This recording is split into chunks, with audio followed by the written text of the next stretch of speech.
everyone, I'm Cecile, I'm Ryan. and we're going to be talking about the differences and similarity with Hinduism and Shintoism.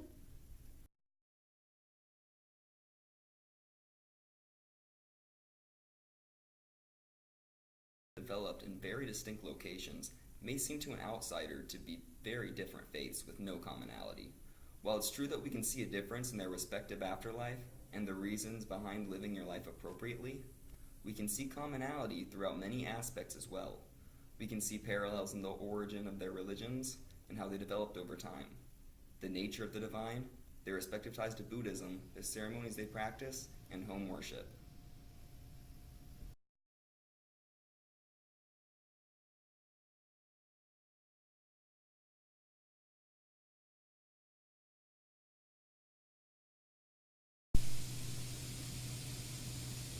Hinduism is commonly understood as a collection of century-old beliefs, faiths, and practices from India.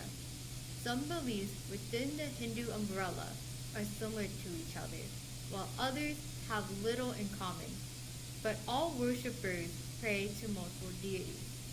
Many Hindus believe that the different deities are manifestations of a single, over-encompassing God, defining their religion as monotheistic rather than polytheistic. The gods and goddesses represent different facets of life. One god or goddess may represent wealth, while another can represent protection from evil spirits. The earliest Hindu literature was the Vedas, which was written during the second millennium BCE. The use of vernacular language and Sanskrit, its appeal to all social castes in Indian society, and the popularity of temple building within Indian society contributed to the spread of the religion throughout the Indian subcontinent and Southeast Asia. Education, social, and religious reform movements appeared during European colonialism in India in response to the Europeans' criticism of Hinduism. Hinduism today is the dominant religion in India. Hinduism drives the way of life for many Indians, including the non-Hindus. The caste system, for example, comes from the Hindu tradition.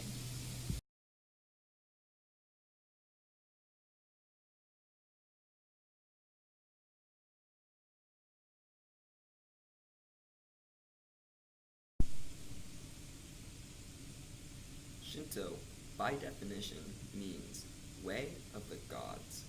Shinto is the traditional religion of Japan, dating back to as far as 600 BC. It calls upon the life-affirming forces of nature, as well as the specific deities known as kami. A kami can be anything from an abstract force, such as what causes a waterfall, to the manifestation of a powerful god. Despite how numerous these kami are, none of them are seen as inherently good or evil, but rather as individual entities to bring balance to the world, and sometimes having their own personal agenda. Sometimes kami are worshipped, and other times kami are just paid respect. Practicing worship or paying respect is typically done at a shrine or by an altar that will be located either in public or in one's home. Shinto has taken on many different roles throughout its history as well. In its early days, it was a coalition of beliefs from different areas to be taken at individual discretion. Later, in the 6th century AD, Buddhism entered the area. When Buddhism met Shinto in Japan, they effectively merged to create a hybrid religion. The beliefs stayed complementing one another until 1868, when the Meiji Restoration occurred.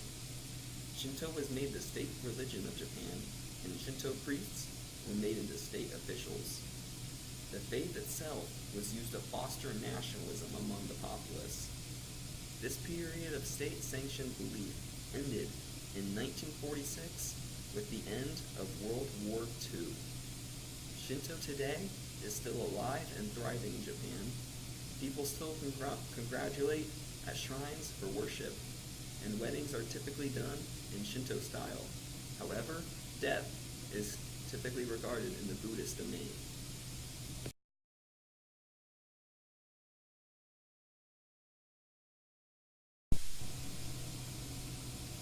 The nature of the gods in both of these religions are rather similar.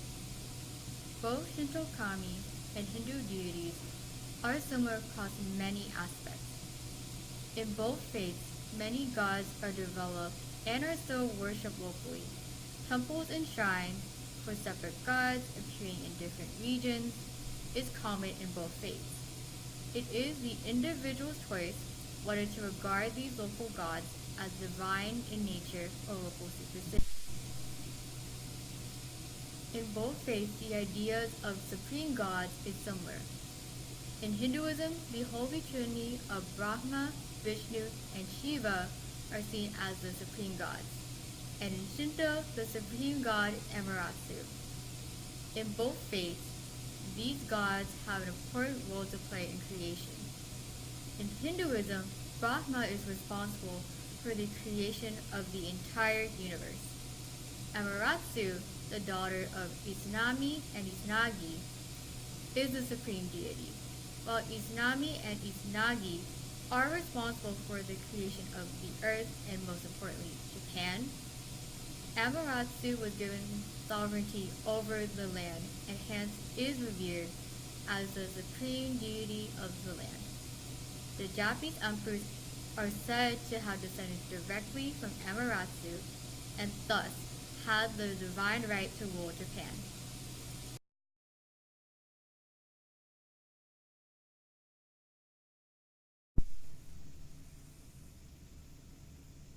Both Hinduism and Shinto started with oral tradition, a system where the ideas of the faith were passed down through the spoken word throughout generations. Later, in both faiths, a compilation of these oral traditions were written down. In Hinduism, these were called the Vedas. In Shinto, the Kojiki and the Nihon Shoki. In both faiths, the holy books contain stories, poems, and hymns. Neither of these faiths have a particular founder either. It is likely that in both cases, parts of the faith came together from different regions and beliefs to coalesce into one faith once a sense of unified culture was created. In both faiths, regional autonomy and religion remained intact as well, with local gods continuing to be worshipped in their respective regions without coming into conflict with the larger faith as a whole. This shaped both faiths' tendencies to be open-minded and welcoming to people who believe in other religions and think differently than them.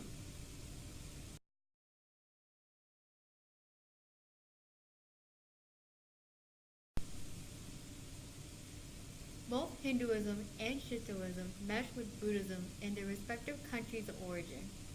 These religions, as well as many others, mesh with Buddhism because Buddhism does not deny or promote the existence of any particular god or goddesses. Both Buddhism and Hinduism share the concept of karma, dharma, and rebirth. In some Hindu texts, the Buddha is considered the ninth incarnation of the god of preservation, Vishnu. Hindu gods like Indra and Vishnu are considered important Buddhist guardian figures in Southeast Asia. Many local deities from India and China that were absorbed into Buddhism are worshipped as Shinto kami. The celestial Buddha, Vairocana, is associated with the sun. So when Buddhism entered Japan, Vairocana was linked to Amaterasu, the Shinto goddess of the sun. Shinto is also fused with Buddhism in Japan because Shinto focuses on life on the earthly plane, while Buddhism focuses on the afterlife.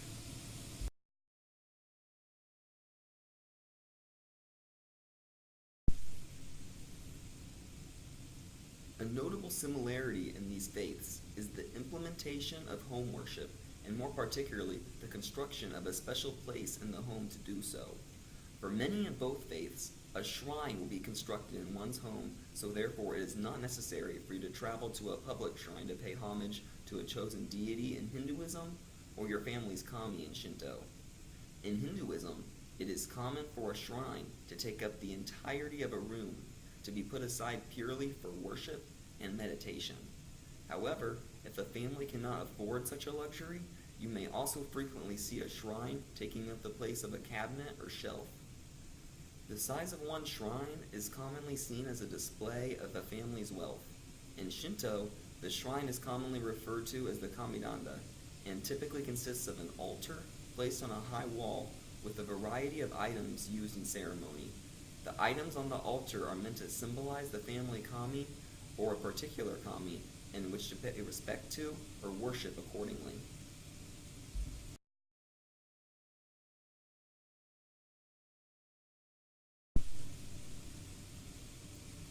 Both faiths have an array of ceremonies used for a variety of events and purposes. Although these traditions may look different, they frequently are centered among common themes. Both faiths have their respective ceremony used for the birth of a child. In Hinduism, before the umbilical cord is severed, the father will touch the baby's lips with a gold spoon or ring dipped in honey, curds, and ghee.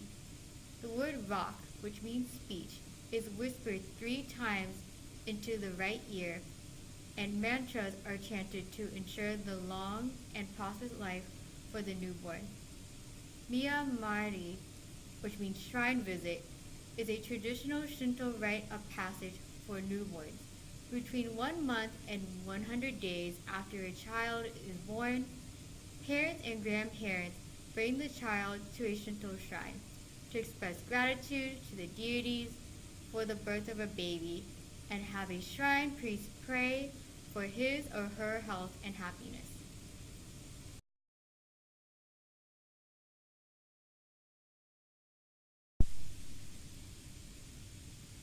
Both Hinduism and Shinto are very regional beliefs.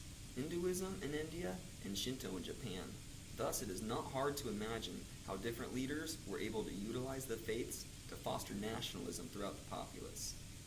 In India, we can see positive and negative implementations of this. Mahatma Gandhi was able to use the faith of Hinduism as a common banner to unify Indians under a common flag to rebel against European colonialism. It is because of this that we see India as an independent country today. The RSS started in 1925 as an independence movement against Great Britain and used the banner of Hinduism to gather supporters. Despite the fact that the intention started off well, after independence was achieved, some members of the organization branched out and gained control over important political offices and used the Hindu faith to justify violence against Muslims, and is still a major source of regional tension to this day. In Japan, we can see the Meiji Restoration occur in 1868, where the older ideologies of Shinto were implemented and was made into the state religion. At this point in time, it is difficult to even separate the ideas of Shinto from the idea of Japanese nationalism. Essentially, nationalism was the state religion, and it was under the banner of Shinto. Children were taught in school that Japanese people were a superior race, and that their eternal soul belonged to the emperor.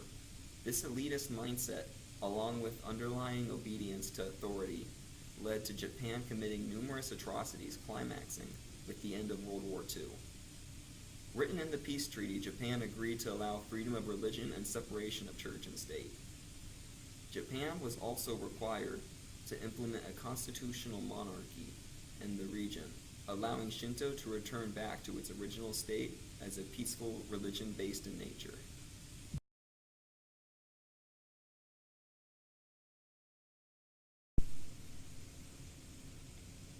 Hinduism and Shinto have very different ideas of where you go after you die. According to the Hindu faith, your soul is locked into a cycle of death and rebirth until your soul has acquired enough good karma to escape the cycle, when your soul will be then released into nirvana. The Shinto faith mentions the afterlife only briefly and in passing. The usual belief is that once you die, your spirit remains on earth to help guide the rest of your family, until eventually your spirit merges with your family's kami, or life force, and then ceases to exist. There is one other mention of a Hades-like place in the Shinto creation tale, where Izanami tried to rescue Izanami in vain from her eternal fate.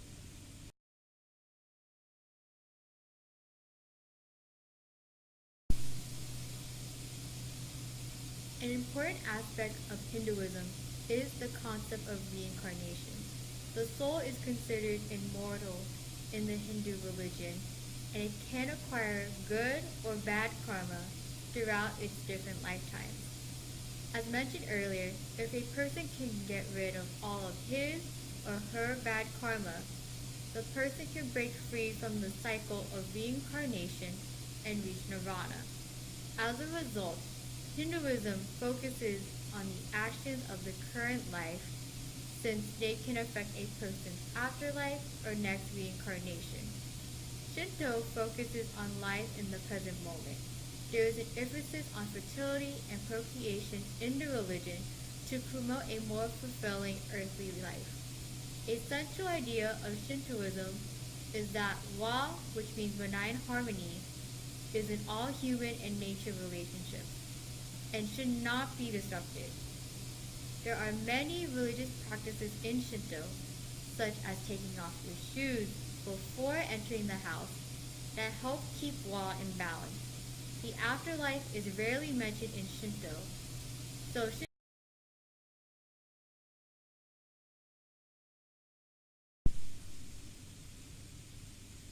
Hinduism clearly defines what is good and evil in this world.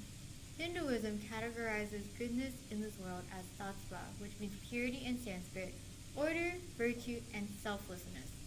It lists impurity, chaos, misconduct, and selfishness as evil. The goodness will bring a person to spiritual liberation from the incarnation cycle and pure happiness, while evil will lead the person into further reincarnation or Hindu hell. A person can gain good or bad karma based on his or her intentions and actions and how they affect other people. Shintoism does not make any clear boundaries between good and evil, at least evil in the Western understanding. Western philosophy tends to define evil as immorality. According to Shinto philosophy, humans and nature are connected by Wa. Nature is always changing, so the principle of life that people go by will also constantly change. Because humans change so often, there cannot be a definite sense of morality and immorality. The best thing for humans to do to be considered good is to follow the example of the kami. However, the kami themselves have done immoral actions according to Shinto texts. This could also be why Shintoism does not have clear definitions of good and bad.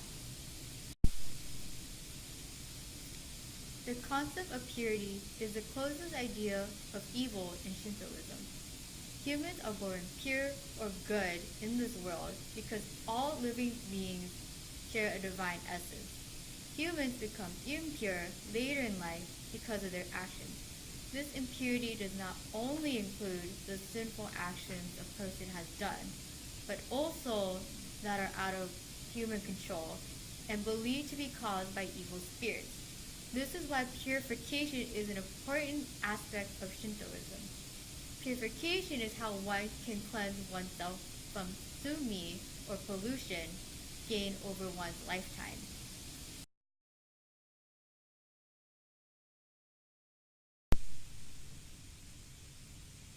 And these are the sources we use for this presentation.